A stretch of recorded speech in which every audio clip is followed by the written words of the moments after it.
Hello, everybody. Welcome to the show. No kids in this episode. They're sleeping.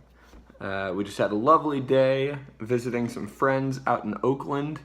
Now we are home. It's Sunday evening, and this one's been burning a hole in my attention in my fridge, and figured it's finally time to give it a whirl.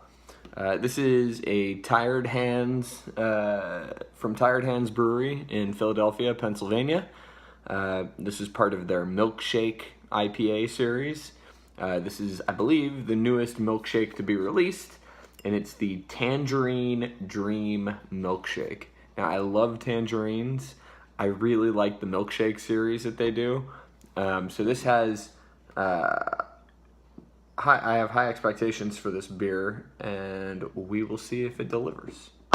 So, first of all, I opened this beer a moment ago, and I could definitely smell some hoppiness floating through the air.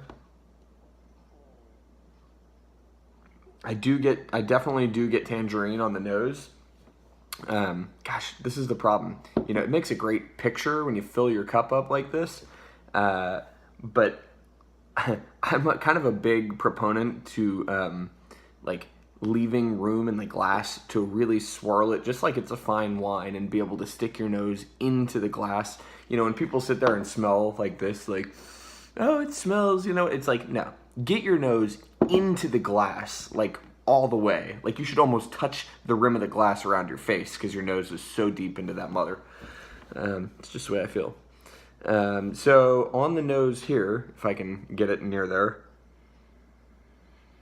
So definitely getting aromatics of kind of the sort of peachy, tangerine-y, definitely some sort of bright citrusy hop flavors. Don't know what hops they use.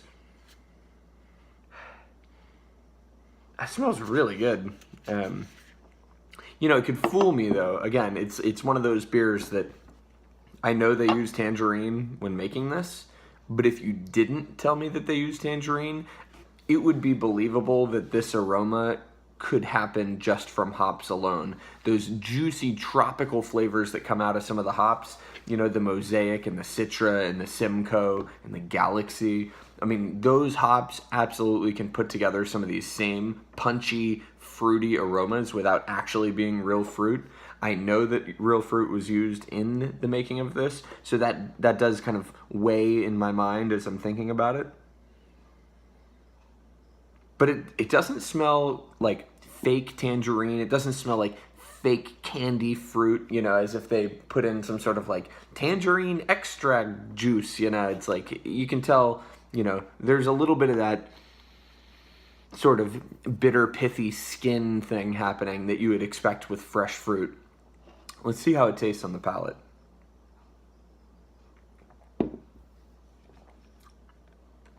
Ooh.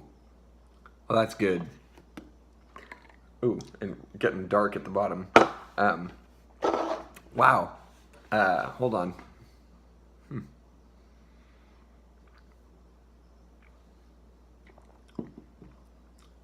Gosh. They're really good. And I can see how this is a polarizing style. For those of you that haven't seen me talk about milkshake before and what this is, Tired Hands Brewery in Philadelphia, to my knowledge, this could be wrong. As far as I know, they sort of pioneered this sort of milkshake style IPA. And what that means is that they use lactose sugar in the beer when they're brewing it. And when you do that, lactose sugar is not fermentable by the yeast. So if you put other sugar in, fructose, you know, table sugar or whatnot, yeast can actually eat that up and turn it into alcohol and CO2. When you add lactose to it, the yeast try and eat that sugar, but they can't. So it remains sweet in the beer and very full-bodied. So they're able to add this sort of pillowy mouthfeel, not just from the oat addition that's likely in the grist as well, but they add that, which leaves a little bit of sugar and fullness to the palate. So, but yet you taste this and it doesn't taste sweet. It doesn't taste, I mean, you know, there are a lot of stouts out there that you drink and like the aftertaste is like sticky sweet on your tongue, and it's just like, oh God, I don't like sweet beer. But this is very balanced in that way.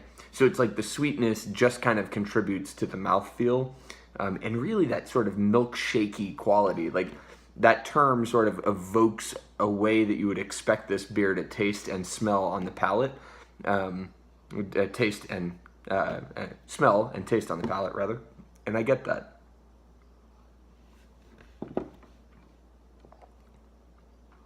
And sorry, I know this is going a little long today. One other thing I'm going to say is, and this is where the real fruit comes through for me, is you get this this acidity that kind of crosses your tongue when you drink it. That's very similar to, you know, when you bite a one piece. What do you call that of a tangerine? A section. A morsel, whatever, you know, when you peel it and you pull the little pieces apart. When you pop one of those in your mouth and you bite it, you know how there's like, as soon as the juice sprays across your palate when you crunch it on one side, and you get that sort of like lightning strike of acidity that just kind of crosses your tongue.